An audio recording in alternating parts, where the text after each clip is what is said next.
There are these two questions that need to be answered. Why are rich parents paying for their kids to get into these schools? And two, even if they did get these kids into the schools, why aren't the kids failing out?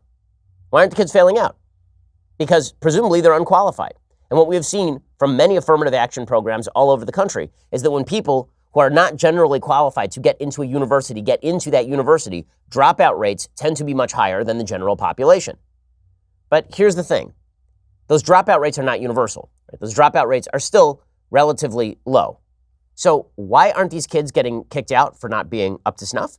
And two, why are parents who are already uber wealthy, already uber privileged, why are they spending $500,000 to get their kid into USC? And the answer is that colleges are not about training kids for the real world. Colleges are not about teaching them significant modes of thinking or examining timeless truths. This is not what universities are about anymore. They are not what they were about 150 years ago or 100 years ago or even 50 years ago. Universities are not about skill sets, at least not in the humanities. They're about two things and two things only: credentialism and social connections. That is it. That is what universities are. They are a big social club.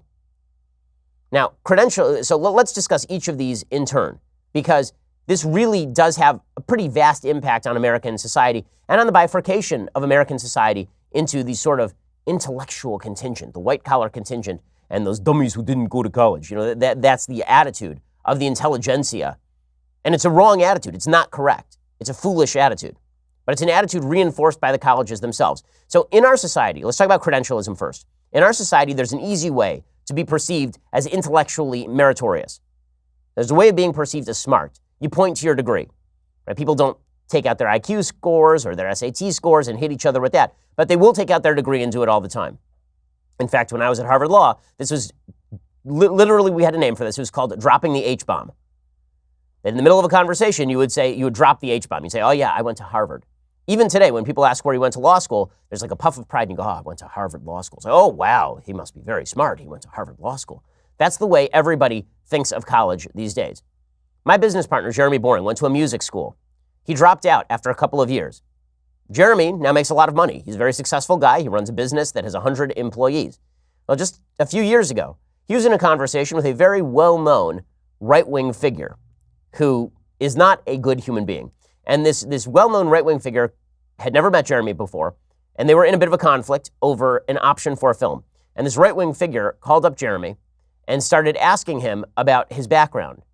And when Jeremy said he didn't go to college, this person, who is a jerk, who I know, this person said to Jeremy, you mean you didn't even go to effing college? You didn't even go to college? Well, why should I respect you? You didn't even go to college. That's the attitude among a lot of people who go to college. Why? Because they feel like colleges are basically filtration systems, that all they are a way of filtering out smart people and then stamping the imprimatur of a university upon them. Credentialism is the most important thing. And we all do this, right? We all do this on the basis of where people went to school. So if you meet two people, one went to Yale, the other went to junior college, you're immediately going to assume the person who went to Yale is smarter than the person who went to junior college, which in many cases is true because Yale does have high admission standards and junior college does not. It is not universally true, nor does it translate over into life success, just as IQ is, in fact, an effective measurement of innate levels of intelligence in certain areas, but it does not necessarily translate over into a level of life success. I know this because I went to a highly gifted magnet school when I was in junior high, and you had to have the quote-unquote genius level IQ to get in. I got in, but not by a huge amount. There were people there who had IQs 20 points higher than I did. Many of them are teaching gym. Some are in jail. In other words, innate ability does not always translate over into life success or skill set. That's one of the beautiful things about capitalism. Your innate intelligence does not mean that you have provided a good or service to somebody else.